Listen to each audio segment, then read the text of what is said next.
Friends, if your teenager seems more attached to their friends and their phone than you, that may be more than just a feeling. Doctors Gabor Maté and Gordon Neufeld join us to talk about what's actually happening when, in that parenting relationship, when our kids start to pull away. And it's not what most of us think. This is one of our most watched episodes ever on YouTube, and when you have a chance to look at it, you'll see why. You know, Lisa, one thing I've heard you say over and over and over again is how much relationships really matter, especially the relationship with your child. I know we've heard from so many parents over the years who say that their kids start to withdraw during the teenage years. And what I love about our next two guests is they have this incredible explanation that I had never heard of before I read their book about why kids withdraw. It's true. This is, if I think about what do parents struggle with, especially in adolescence, it's the wish to stay connected to their kids. And I am just absolutely thrilled that we have two giants in the field with us today who have brought across work that really shares what we understand from the academic and the clinical side in all of its richness in a way that is entirely translated for broad audiences, but doesn't dumb it down. And that is hard to do, and they do that work beautifully. Well, the book we're talking about is called Hold On to Your Kids. It's a parenting classic by Dr. Gordon Neufeld and Dr. Gabor Maté. It's recently been re-released with a new look at the rising youth mental health challenges and how digital life is deepening peer influence. Thank you so much for joining us. Pleased to be here. We're just delighted to have you. We talk so often on the podcast about how strong relationships with caring adults are the single most powerful force for mental health in young people. Can you unpack how this book addresses that idea and what this connection really looks like in everyday life? There were so many more words than I had that were able to get into the book. But in a nutshell, we've been after this idea of independence.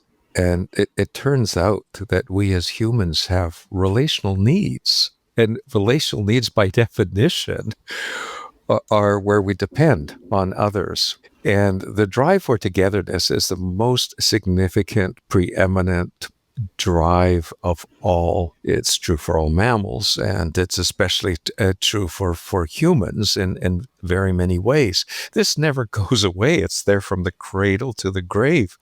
It's always there. So this idea that adolescents somehow didn't need us, or somehow they were to get these needs met with each other, that they belong to each other, rather than they belong to those who were responsible for them. This is so errant, it's so wrong, it's so contrary to everything we know, to all the literature, to all the science.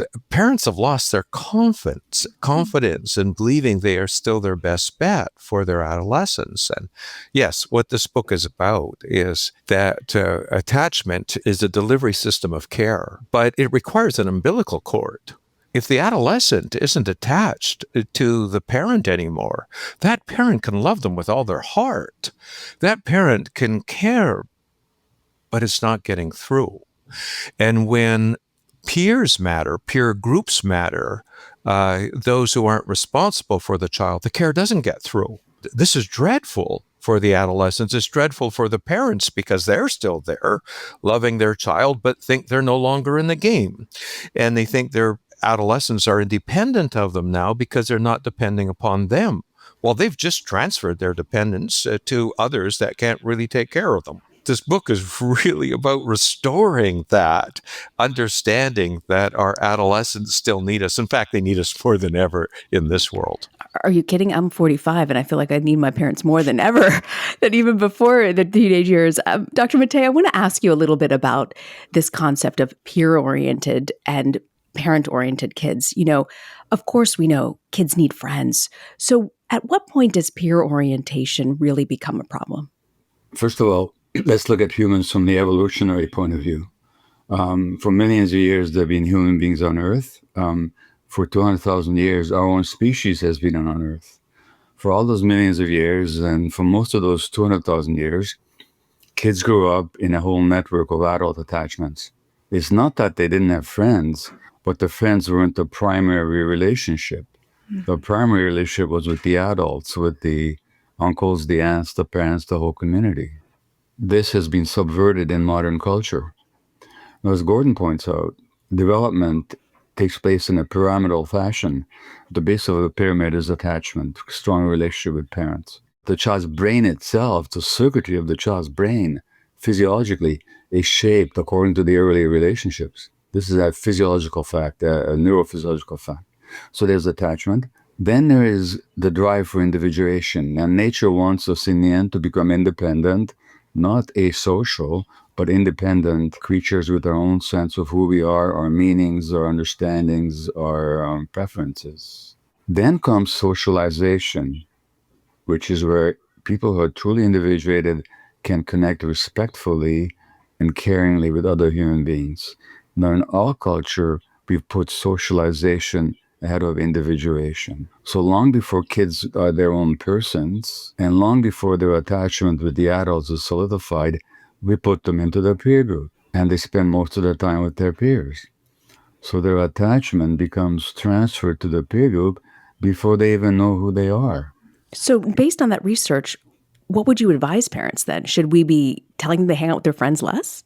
So when it comes to teenagers, what we call teenage healthy rebellion is neither healthy nor is it a rebellion, because genuine rebellion is for freedom. Mm. But the peer group, the teenager who undergoes what we call healthy teenage rebellion, actually just wants to belong and submit themselves to the peer group. So it's neither rebellion nor is it healthy. Now, what should we do? Well, this is Gordon's work, is to recognize the primary importance of attachment throughout the life cycle, but certainly through adolescence, which means that anything we do to raise our kids, the behaviors, the institutions that they go to, whatever, needs to value attachment above anything else.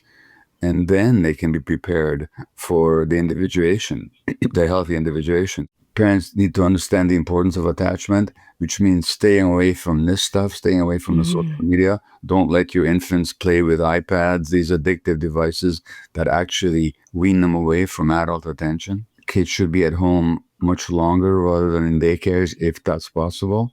If it's not possible, then the daycares need to be places where adult attachment is emphasized rather than peer attachment. I love this concept that you guys have, and you talk about already about the attachment is the psychological umbilical cord. And you're right, actually, if it's cut, nothing you say gets through. So Dr. Neufeld, if it does get cut, because so many parents feel like it does get cut early, what do we do?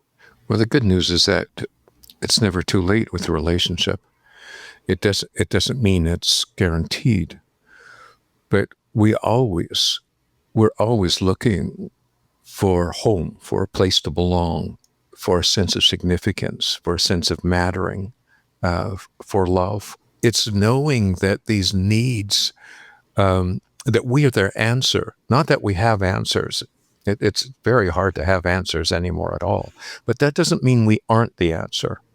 And to step up to be the answer to our 13-year-old, our 15-year-old, our 16-year-old, when we give them a sense of significance, when we bridge the differences, when we can convey that they matter to us, that they're important to us, they're looking for this. And if it's on our table, more than likely they're going to come back to feed at our table. But if we don't, if we let behavior get in between, if we let differences get in between, if we let our lack of confidence erode us from that place and we don't step up, leaving where their best bet, we lose them. We lose them automatically. So it's a matter more not of knowing what to do. It's very hard to know what to do anymore. And that's not really absolutely essential. It's stepping up to the plate and say, you're still my son. You're still my daughter. I'm not going to let anything get between. Bottom line is you're important to me. You matter to me. You're significant to me. I think it's important to say that once kids become peer-oriented, adults, parents are going to experience a lot of rejection, a lot of resistance on the part of the teenagers. And that's where there's a tendency to give up or to get frustrated and get authoritarian. It's a long project. Once kids have become peer-oriented, it's very difficult to to bring them back under our care. But as Gordon says, we're still their best bet, and we can give them what peers can't, which is unconditional loving acceptance. Then along those lines, Dr. Maté, along those lines, how do we shift the focus away from fixing behavior or trying to get kids to be less rejecting towards really rebuilding the relationships? Like, what does that look like in the kitchen? First of all, it looks like getting something, which is that behaviors are symptoms. They're not the fundamental problems. They're manifestations of something. And usually they're manifestations of relational issues. For example, Gordon and I have both had this experience of somebody comes to us and says, our kid was really good till they were 9 years old, then they became really bad. And we say to them, we have bad news and we have good news. The bad news is your kid was never good in the first place. And the good news is that they're not bad now. Mm-hmm. What they were is they were oriented to you and attached to you. They were following your guidance. Now they become detached. Now they're following the previous guidance. So it's not the behavior that we have to address, but the relationship. We have to get them back into relationship. And all the oppositionality, like there's all this nonsense diagnosis of oppositional defiant disorder. It doesn't even exist. Oppositionality, by definition, happens in a relationship. Why are we diagnosing the kid? Why don't we look at the relationship in which the child manifests opposition? We're the ones who've got the power to change that relationship. Look, I learned a lot from Gordon. This book is his thesis and his work. And at a certain point with my teenage daughter, I said, we're going to have dinner once a week, no matter what. And at least half the time we fought like cats and dogs. But next week, we're going to have dinner again. In other words, we have to make ourselves available no matter what and not respond to the behaviors which are just symptomatic. There's another way the kitchen is involved, Lisa, since you brought up the kitchen. I have a 21 and 14-year-old. Everything goes down in the kitchen. Yes, it does. But it also goes down into that food is a fundamental way of caring. Not just food, but feeding. And it can start there in being able to remember again what your child loves, what they like, what is important to them. Make that. Demonstrate, find a way of actually demonstrating that you care instead of reacting. Warm the food up with love, or prepare it together, and certainly eat it together, because it really does begin there. That mealtime should be a time of collecting the eyes, the smiles, the nods, a time that you do the most fundamental thing of all, of establish this connection around caring, about giving and receiving and giving. Not in front of the TV set either. Yeah. No, but I always am saying to families, you need to meet them more than halfway. That this is our job. This is where we find ourselves. So Dr. Neufeld, one of the chapters I really enjoyed especially was around disciplining kids. And you talk about good attachment as a key disciplinary strategy. Can you walk us through that? Well, it is in every which way. We feel like being good for those that we're attached to.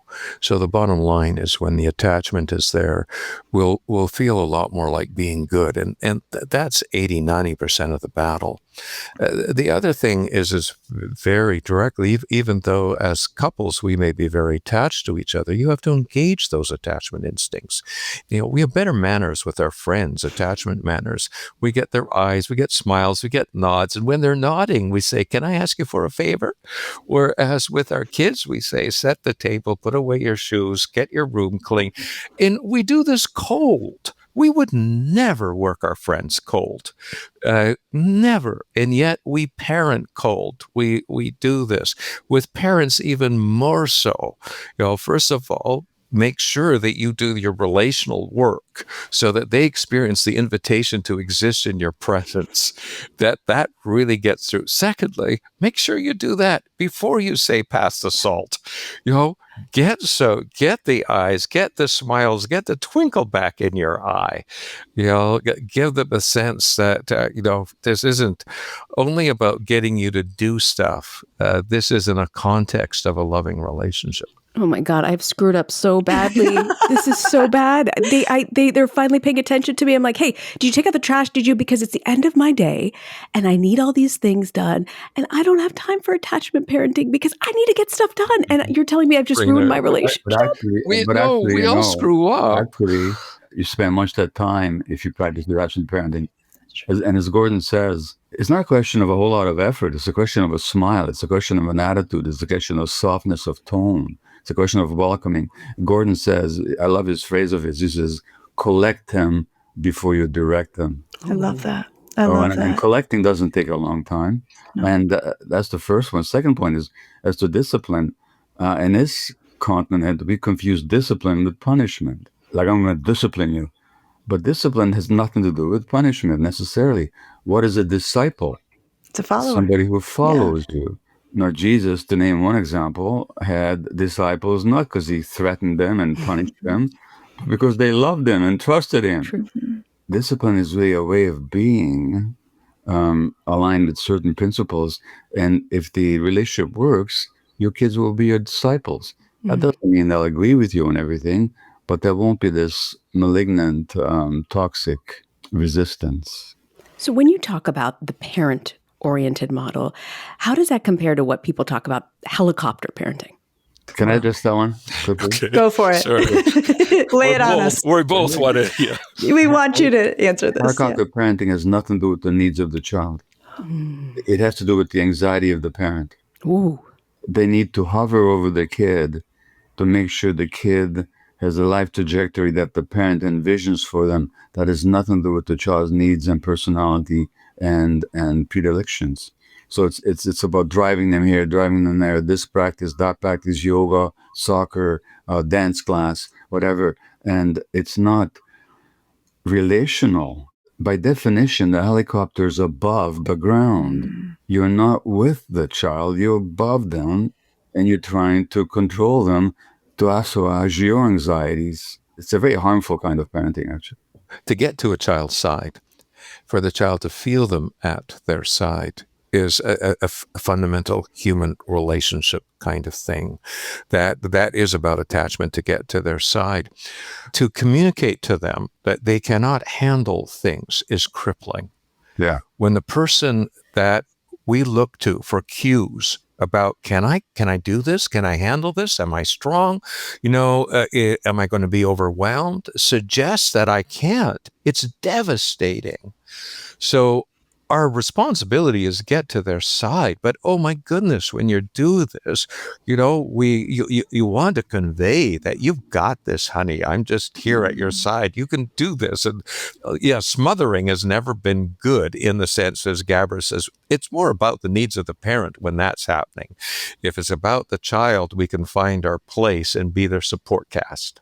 I love it. I love the warmth, the just top to bottom warmth that you are making the case for. I think sometimes the messages that people are getting in the culture give them the impression you're supposed to tell teenagers what to do, get them under control, make them act the way they're supposed to act. If they're rude, you got to, bring them in line.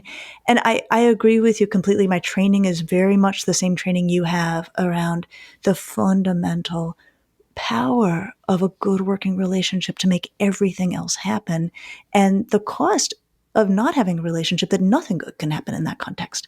You captured that word is so important, warmth, right? Yeah. It's so hard to define, and yet that warmth is there. Carl Jung said that warmth is the vital element for the growing plant and the growing child.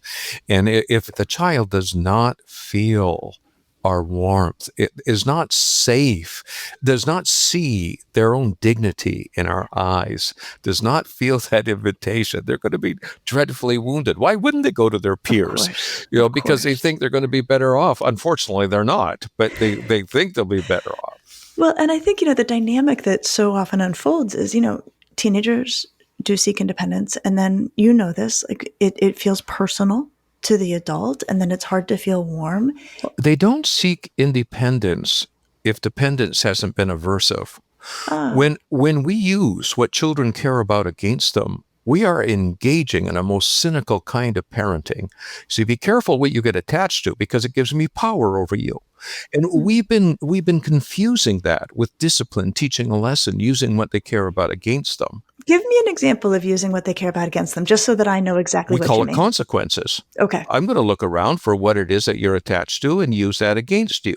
And then we're surprised that they don't care anymore. Like I'm taking away your phone. Yes. So first of all, that's not even a starter. And why would somebody that's responsible for you ever use what you care about against you? That doesn't make a whole lot of sense. Human beings need to individuate. They need to grow up. And there's always been rituals in every culture to celebrate the growing up and responsibility taking and independence of the child. But that didn't mean rejecting the adults. In fact, the children were initiated into adulthood, into independence through the community and through the adults. And in the context of that. In that context, so that independence doesn't mean pushing away in a hostile way at all. The other thing about the warmth that you said, Lisa, that warmth is our brains. If you look at the neuroscience of it, our brains, not just our brains, but the brains of mammals and even birds are wired for caring. There's circuitry with prolactin and oxytocin and endorphins dedicated to caring for the young. So that warmth with a new baby is almost inevitable for almost anybody who sees a new baby, they'll have a sense of warmth. But then what happens is that our own warmth gets shut down as our kids start pushing away from us. And instead of triggering our warmth, they trigger our coldness. And then we think there's something wrong with them. And we haven't realized that actually we've lost a relationship. And as Gordon points out, we are born with instincts, but those instincts had to be evoked by the environment. And a child that's pushing away from us in this peer-oriented culture, and the impact of the social media and everything else, it doesn't evoke our warmth. It evokes our despair and even our own resistance. I'm glad you brought up social media, because one of the things we wanted to think with you about is, the pros and cons of it. Where does digital technology, can it fit into the parent-child relationship? How should we think about it? Social media usually isn't used to connect with one's grandparents. That's true. It's just a means of connection. It's who you're connecting to. That's the important thing. Mm-hmm. If you use digital connection to be able to preserve the family, to preserve the connections that one needs, yes. But if it competes with those, then there's a problem. It's competitive. And again, the question back to, can kids have friends? Of course they can. So can your spouse. But if those friends compete with the relationship with you, that's a different story. It's not about friends. It's about affairs, about attachment affairs. When others matter more, in fact, this is the same inside the family. When siblings matter more to each other than mattering to the parents or to their parents, we've got problems. We've got huge problems. We can't manage them. We can't do anything with them. They don't feel our care. So it's not only about friends. It's about siblings. It's about things. It could be a pet. The fact is parents need to matter most. Hence the subtitle of the book, why they need to matter. Think again in terms of a couple. The issue is obviously togetherness, otherwise it wouldn't be family. The issue is also separateness. You don't want to lose your separateness of being. But what is the real issue? Togetherness without loss of separateness, and separateness without loss of togetherness. That is the challenge with the adolescent. Togetherness without loss of separateness, and separateness without loss of togetherness. And there's two invitations we can give to a child. The invitation to exist in our presence and not let anything come in between, and the invitation for the fruit of that to become their own person. Those invitations should coexist, not one be at the cost of the other. They're both invitations, and they're both the most important invitations we can give to our loved ones.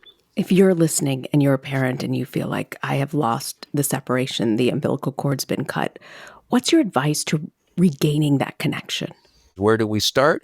We start with getting our mojo back, with saying, I don't have to know what to do. I just have to do it. I have to get across to my child that I care about them. Now, how am I going to do that? One problem is that a lot of parents carry their own traumas. True. And their sense of abandonment and rejection that goes back to their own childhoods. Unresolved, those traumas can show up in your relationship with your child.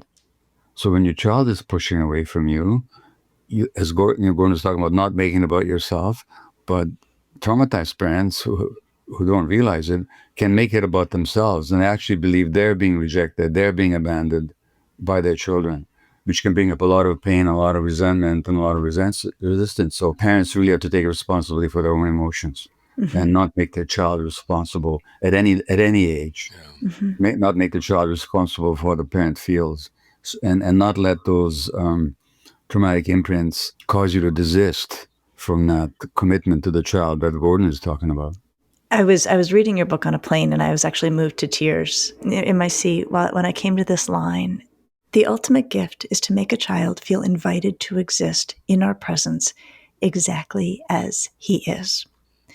Could each of you give us your take on what that looks like? What is a concrete example of how we make that happen in our homes?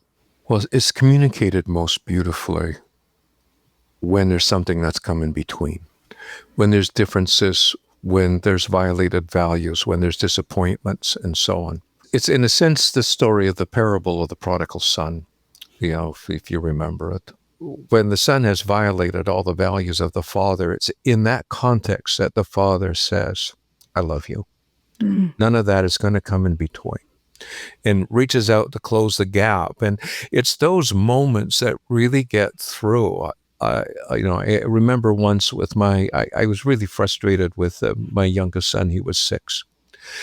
And when I realized my voice, which, oh my goodness, my voice can hit. He told me once, Daddy, stop hitting me. And I said, I don't hit you. And he said, you just hit me right again with your words. And I can hit hard with my words. And in this case, I got back to my senses, and I said that, I'm sorry, this frustration was not about you, but you got hit by my frustration. And his response was, it's okay, Daddy. I can remember now that you love me even when you're mad at me. Mm-hmm. But there has to be some indications that you've been able to communicate that and bridge that. And so part of the responsibility for a parent is to look what needs to be bridged. Retroactively, proactively, that what needs, that we can say in a place, yes, I understand that I get really frustrated. That happens. And yes, that's not what I value. But the bottom line is, you're my son, you're my daughter. I love you. I care about you. I still and convey it, look forward to having dinner with you tonight, that the relationship has survived. Dr. Maté, anything to add to that? No, I think that's said beautifully, but there's one issue I'd like to return to for a moment, which is that of digital media. Mm-hmm. Yes, it can be used to cement or maintain family relationships at a distance. From that point of view, it's a miracle. I heard of one kid who looks at the computer and says, "Grandpa," because it was always on the my toddler. But at the same time, that's the use of digital media, limited, controlled by, and in the presence of adults. Now, a lot of kids, it breaks my heart, and I see this, kids with iPads in restaurants or in the street, and small kids, 2, 3 years old. Now, the studies have shown that early exposure, prolonged exposure to digital media actually misshapes the brain. Important brain circuits on brain scans don't develop. And those devices are not just addictive, they're designed to be addictive. Mm-hmm. And they can form attachments that can actually threaten the relationship with the adults. And to try and peel a kid who's addicted off their cell phone or off their computer is like trying to separate a drug addict from their drugs. You're going to get hatred, resistance, violence, and resentment and disobedience. So I can't overemphasize the importance of adults for a long time, many years, not allowing independent use of social media, limiting it only in the presence of adults and only for the purposes that support attachments. And it's like Gordon points out, nobody minds people having a drink, but we don't give it to 2-year-olds. And we give it to them when they're ready for it. And sex itself is a part of human life, but we don't encourage 4-year-olds to engage in it until they're ready for it. And it's the same with digital media. That can't be overemphasized, because once kids get hooked on it, it's a devil's job trying to get them to let go. And it's a major new challenge to parenting. Yeah. And furthermore, of course, it provides another platform for peer connections. Yes. Mm-hmm. So Yes. even when they're not in each other's physical presence, they can be through the digital media. So parents need to get on top of that Yeah. before it gets out of hand. And once it gets out of hand, oh boy, it's not impossible, but you got Hard to to work work on the back. relationship a lot before then you have the influence to get them to limit their digital media. But you can't control where you don't have the power. And the That's power right. doesn't come from authority, it comes from attachment. Once they're addicted, just like any addiction, you need to have a relational context with which to be able to have the influence. And so you can't limit to have the influence. You have to be able to restore the relationship to make some headway with the addiction. There's so much here to unpack that I think I see why this is a parenting classic. And I've learned so many things from this book and from our conversation today. I want to thank you both for joining us, Dr. Gordon Neufeld and Dr. Gabor Maté. The book is called Hold On to Your Kids: Why Parents Need to Matter More Than Peers. Wow, Lisa, that was just incredible. I know. Such a rich conversation, and so poetic also in its way. What do you have for us for Parenting to Go? Well, I feel like my parenting to go seems awfully small and superficial relative to that conversation. But one thing I was thinking about in that conversation is that, I don't usually give just like very generic advice about raising teenagers. I'm always on to something specific. But when people ask for it, I do say, I think one of the hardest and most important things in all of parenting a teenager is not holding a grudge. There will be times when you feel hurt. There will be times when you feel stepped on. And you could really nurse that for a very long time. And it will get in the way of all good things that you want to have happen with your kid. Usually they have moved on very quickly, or if you move on quickly, they will move on with you.